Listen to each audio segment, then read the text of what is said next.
Now notice the next thing that Oliver Cowdery is told, the bottom of verse 1.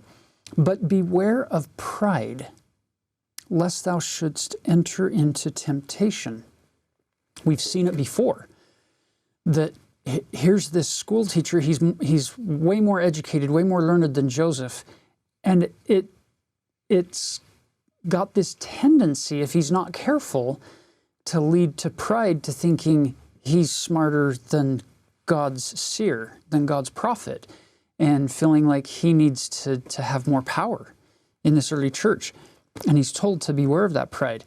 It's interesting to note that Oliver Cowdery is going to leave the church in 1838, so 8 years later. And then after a decade of being outside the church, he's going to come back in. But it's his pride, ultimately, in 1838 in Missouri, that causes him to leave. And he was warned of that right here. So it's interesting the words that God chooses to use. Now, we're all familiar with this word.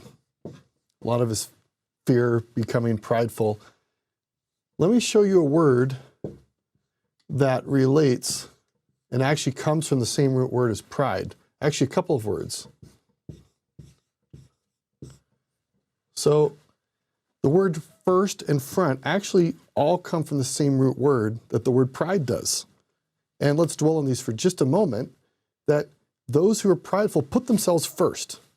Those who are prideful put themselves out in front.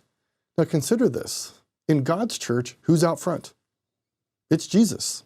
Anybody who gets out in front of Jesus and wants to be first is going to mislead themselves and possibly others. Only Jesus should be first. Now, God will choose servants to represent him, and that is his prophet and the apostles. And in this case, Joseph Smith was called to be the one who's to be out front. So Oliver is now given some direction in verse 2. Make known thy calling unto the church and also before the world, and thy heart shall be open to preach the truth from henceforth and forever. Amen.